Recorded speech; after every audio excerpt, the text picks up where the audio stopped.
सारगाछी की स्मृतियां स्वामी सुहितानंद 132 अंक। इस पत्र के प्राप्तकर्ता एक सुप्रसिद्ध उच्च विद्यालय के प्रधानाध्यापक है।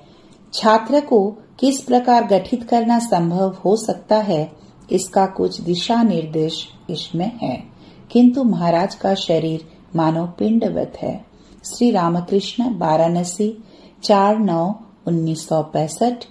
प्रिय विष्णु चैतन्य, तुम्हारा कुशल समाचार पाकर आनंदित हुआ। मैं बहुत अस्वस्थ हूँ, इसलिए तत्काल तुम्हें पत्र नहीं लिख सका। कुछ विलंब हो गया, तुम इसका कुछ बुरा मत मानना। मनुष्य जीवन के संबंध में मैं तुम्हें 2-3 बातें बताता हूँ। आशा है तुम इसे ध्यान से सुनोगे। पढ़ने लिखने का 2 उद्देश्य है। इस जीवन में सुख और आराम से रहने के प्रयास को साधारण लोग शिक्षा का उद्देश्य समझते हैं।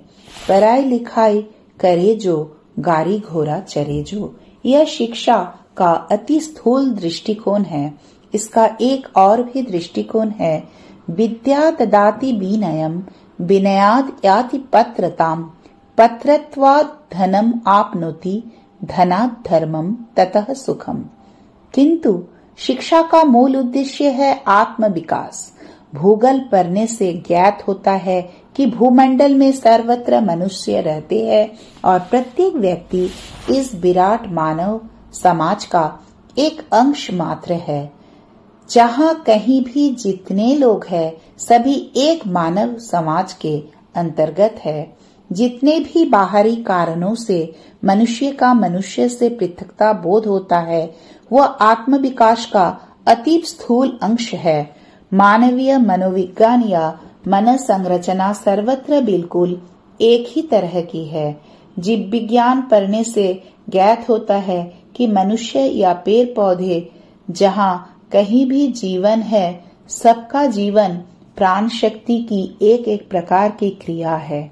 इस दृष्टि से जीवन मरणशील सभी वस्तुएं एक जाति की है। ना सतो विद्यते भावो, ना भावो विद्यते सतः, उभयोरपि दृष्ट अंत त्वनयो तत्तद्वर्षिभिः। साधन भजन करके ब्रह्म ज्ञान प्राप्त करना मनुष्य के लिए लगभग असंभव है। मनुष्याणां सहस्रेषु इत्यादि। किंतु उपयुक्त निर्देश प्राप्त करके मनुष्य वास्तविक ज्ञान प्राप्त कर सकता है। ऐसा प्रतीत होता है कि इस संबंध में तुमसे पहले बहुत सी बातें हो चुकी है। आज मृत्यु शैया पर आकर तुमसे यथासंभव कुछ बातें कही। तुम शिक्षक के कार्य हेतु संकल्पबद्ध हुए हो। ये सब बातें तुम्हें ज्ञात हो जाने पर बच्चों का सर्वांगीण कल्याण होने की संभावना है। अपना कुशल समाचार देना, मेरी स्नेहित शुभेच्छा स्वीकार करो। इति शुभाकांक्षी प्रेमेशानंद। सायंकाल 6 बजे है। अक्षय चैतन्य महाराज आए हैं, विनय बाबू के पास रह रहे हैं। महाराज, अरे तुम कहाँ रुके हो?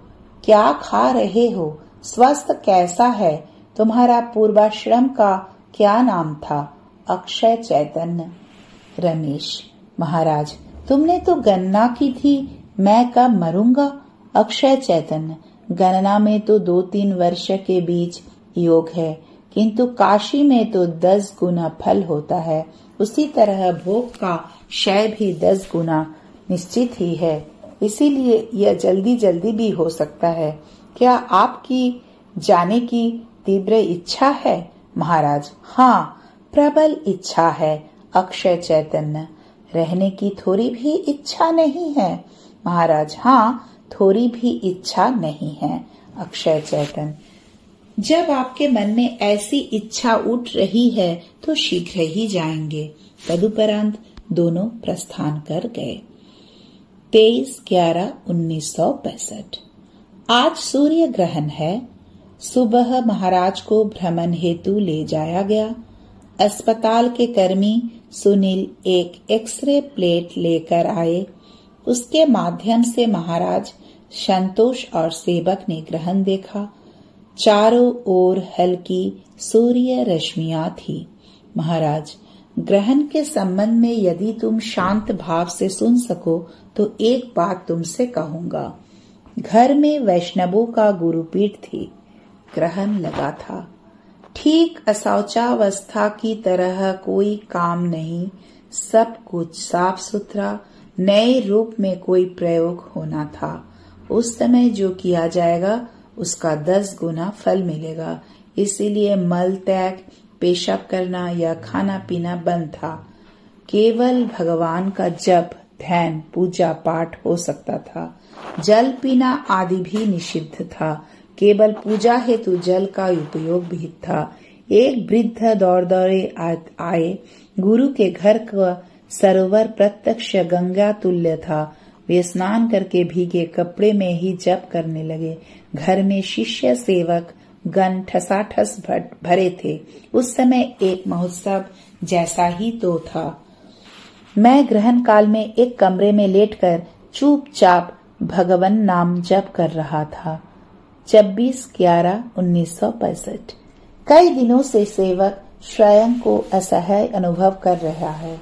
महाराज आंखों से ठीक से नहीं देख पाते। किसी तरह कानों के पास मुंह करके कहने से उन्हें कुछ समझाया जा सकता है। 2-3 दिनों से महाराज कान से कुछ नहीं सुन पा रहे हैं। अब परस्पर संवाद का आदान प्रदान कैसे होगा? तब चिकित्सक की शरण में जाना पड़ा। आज प्रातः डॉक्टर दास गुप्ता को कान दिखाया गया। उन्होंने महाराज के कानों की सफाई की। इससे श्रवण शक्ति अधिकांशतः वापस आ गई। इससे महाराज भी थोड़े प्रसन्न हैं। प्रातःकाल भ्रमण करते हुए महाराज बोले, संतोष को कहता हूँ कि मैं जितने दिन हूँ उतने दिनों तक तुम्हें रहना होगा, अन्यत्र नहीं जाना। संतोष ने भी कहा है कि वह रहेगा, मुझे छोड़कर नहीं जाएगा। मैंने कहा था, देखते तो हो ना, तुम्हारे नहीं रहने पर मुझे कितना कष्ट होगा। इस प्रकार संतोष ने कहा है कि आप एक प्रबंध कर दीजिएगा जिससे कि आपके देहांत के बाद मैं ठाकुर के आश्रम में किसी अच्छे कार्य में लगा रह सकूं। 26/11/1965। सेवक, आपने माँ को किस तरह देखा है या देखते हैं, बैठे हुए या पैर फैलाए हुए? महाराज, अधिकांशतः पैर फैलाए हुए देखा है। कभी कभी पैर मोड़ कर बैठे हुए भी देखा है। 27/11/1965। ठाकुर को भोग लगाया जा सकता है? महाराज, हाँ, हम भोग दे सकते हैं। हमारी तो गौण भक्ति नहीं अपितु राग भक्ति है। ठाकुर हमारे माता पिता सब कुछ है। जो खाता हूँ ठाकुर को अपना निकटतम समझकर अर्पित करके खाता हूँ। सेवक हंसते हुए, आप भी तो ठाकुर को निवेदन करके खाते हैं, तो फिर ठाकुर मंदिर का प्रसाद लाने हैं तो क्यों भेजते हैं? महाराज, यह एक साधना है। भक्ति मार्ग में भजन पूजन भोग राग सब कुछ है ना। देखो ना, प्रसाद समझकर सिर झुकाकर पहले जीभ पर रख कर देख लेता हूँ, यह भी भक्ति की एक साधना है। दोपहर में निद्रा से उठकर महाराज ने पानी पिया। एक पत्र पढ़कर सुनाया गया। महाराज, मैं तो ऐसा पत्र नहीं लिख पाऊंगा। यही तो इतनी विद्या कैसी होगी? महाराज, सचमुच जब गीत कविता पढ़ता है तो उसे सुनकर मैं अबाक रह जाता हूँ। सेवक, इस समय आपका कौन कौन मैं है? कवि? महाराज, नहीं। साहित्यकार? लेखक? महाराज, नहीं। सेवक, सन्यासी? महाराज, नहीं। सेवक, रोगी वृद्ध? हाँ। माँ के बच्चे? हाँ। यद्यपि यह बहुत पहले की घटना है, तथापि सारगाछी आश्रम के प्रसंग क्रम में यहाँ संकलित कर रहा हूँ। पूजनीय स्वामी बिरजानंद की बात का हम पहले ही उल्लेख कर चुके हैं। काशी में उनके साथ रहते समय उनके मुख से स्वामी बिरजानंद महाराज की यह घटना सुनी है। एक दिन रात में स्वामी बिरजानंद जी बिस्तर पर सोने गए। उनका सेवक मच्छरदानी लगाकर बिस्तर को ठीक ठाक करके प्रकाश बंद करके जाने ही वाला था कि अचानक स्वामी बिरजानंद जी बोले, अरे अंदर एक मच्छर रह गया है। सेवक शीघ्र ही प्रकाश जलाकर मच्छर को इधर से उधर भगाने लगा। संघ गुरु का बिस्तर है, उस पर चढ़ भी नहीं सकता, क्या करे समझ भी नहीं पा रहा है। काफी देर तक सेवक की कसरत को देखने के बाद महाराज ने उससे कहा, जाओ तुम अनादि को बुला लाओ। अनादि महाराज के आते ही महाराज बोले, नादी उस मच्छर को निकालो। अनादि महाराज ने मच्छरदानी उठाकर बिस्तर पर चढ़कर उस मच्छर को हाथों से मारकर महाराज को एक बार प्रणाम कर पुनः मच्छरदानी लगाकर चले गए। महाराज सेवक से बोले, देखा मर्यादा पालन की अपेक्षा स्नेह पूर्वक आचरण करोड़ों गुना सुखकर है। पूजनीय स्वामी हितानंद और स्वामी सुलभानंद 1960 ईस्वी के आसपास मठ से सारगाछी आश्रम आए थे। उद्देश्य था प्रेमेश महाराज को दर्शन प्रणाम करना। उन लोगों के द्वारा महाराज को प्रणाम करने जाते समय महाराज उन लोगों के हाथ को पकड़कर अपने सिर पर रखकर बोले, आप लोग इन हाथों से प्रभु का नित्य स्पर्श करते हैं। ये हाथ कितने पवित्र है। उनके प्रयत्न करने पर भी महाराज ने उन्हें अपने चरणों में प्रणाम नहीं करने दिया। 30/11/1965 सुबह 6:30 बजे महाराज नाश्ता करने के लिए बैठे। महाराज, और कब तक बैठना होगा? अब तो चला जाना ही ठीक है। सेवक, मुझे भी साथ ले चलिएगा। महाराज, तब तो बहुत अच्छा है। सेवक, इस कम आयु में मरने में भी दुख नहीं है। महाराज, तुम्हारे बूढ़े माता पिता है, सुनकर कष्ट पाएंगे। दोपहर 11:30 बजे भोजन हो गया। महाराज हाथ धो रहे हैं। तारा प्रसन्न महाराज कक्ष में आए। तारा प्रसन्न महाराज, अरे भोजन हो गया। सोचा था आपका भोजन दर्शन करूंगा, प्रसाद लूंगा, कितना और क्या खाते हैं सब देखूंगा। महाराज, प्रतिदिन जो खाता हूँ वही। हाँ, आज एक मजेदार चीज थी। आमले के कई मुरब्बे खाने को मिले थे। तारा प्रसन्न महाराज, अरे यह तो खाने में करा रहा होगा। महाराज, मछली का सिर जैसा था। तारा प्रसन्न महाराज, कितना बड़ा सिर? महाराज उंगलियों से दिखाकर, इतना बड़ा। उंगलियों के बीच 9 इंच अंतर था। तारा प्रसन्न महाराज, इतना ही? महाराज, मेरे लिए इतना ही बड़ा है।